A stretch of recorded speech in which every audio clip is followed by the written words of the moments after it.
கொலை வழக்குகளில் சரணடைபவர்கள் சம்பந்தப்பட்ட நீதிமன்றத்திற்கு பதிலாக வேறொரு நீதிமன்றத்தில் சரணடைவது செல்லாது என சென்னை உயர்நீதிமன்றம் தீர்ப்பளித்துள்ளது. செங்கல்பட்டு மாவட்டம் காட்டாங்குளத்தூரில் திமுக நிர்வாகி ஆராவமுதன் கொலை சம்பவத்தில் தொடர்புடைய குற்றவாளிகள் ஈரோடு மாவட்டம் சத்தியமங்கலம் நீதிமன்றத்தில் சரணடைந்ததை எதிர்த்து அரசு தலைமை குற்றவியல் வழக்கறிஞர் அசன் முகமது ஜின்னா நீதிபதி ஆனந்த் வெங்கடேஷ் முன்பு முறையிட்டார். தேடப்படும் குற்றவாளிகள் கொலை சம்பவம் நடந்த எல்லைக்குட்பட்ட நீதிமன்றத்தில்தான் சரணடைய வேண்டும் என வழிகாட்டி நெறிமுறைகளை வகுக்க அவர் கோரிக்கை விடுத்தார். இதை ஏற்ற நீதிபதி, இனி கொலை வழக்குகளில் சரணடைபவர்கள் சம்பந்தப்பட்ட எல்லைக்குட்பட்ட நீதிமன்றத்திற்கு பதிலாக வேறொரு நீதிமன்றத்தில் சரணடைவது செல்லாது என உத்தரவு பிறப்பித்தார். சம்பந்தப்பட்ட நீதித்துறை எல்லைக்கு உட்படாத மாஜிஸ்ட்ரேட் முன்பு தாக்கல் செய்யப்படும் மனுக்கள் விசாரணைக்கு உகந்தது அல்ல என்றும் நீதிபதி ஆனந்த் வெங்கடேஷ் தெரிவித்தார்.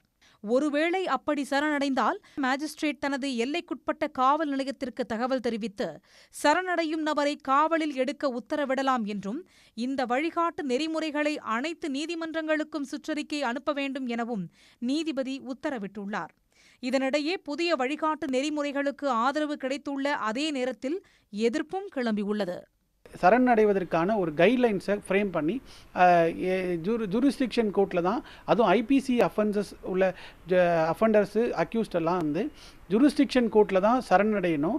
ஜூரிஸ்டிக்ஷன் இல்லாத கோர்ட்டில் சரணடைந்தாங்கன்னா அது மெயின்டெனபிள் இல்லைன்றதும், அதை மீறி அவர்கள் சரணடைந்தால் அந்த நீதிபதிகள் உடனடியாக அருகையில் உள்ள காவல்துறைக்கு தெரிவித்து இவர்களை, இந்த குற்றவாளிகளை உடனடியாக காவல்துறையின் கஸ்டடிக்கு கொண்டு போக வேண்டும் என்றும் ஒரு கைட்லைன்ஸை இன்றைக்கி சென்னை உயர்நீதிமன்றம் ஃப்ரேம் பண்ணியிருக்கு. ஃபார் சரண்டர் ஆகிறதுக்கான ஒரு கைட்லைன்ஸை ஃப்ரேம் பண்ணியிருக்காங்க சார்.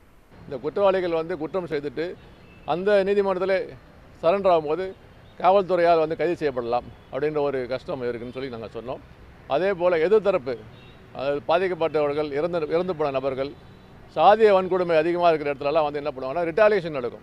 திருப்பி தாக்குவதற்கு ஒரு குற்றவாளி அந்த நீதிமன்றத்திலே சரண்டராத்துக்கு வரும்போது ரிட்டாலியேஷன் நடக்கிறதுக்கு வாய்ப்பு இருக்குன்னு நாங்கள் சொன்னோம்.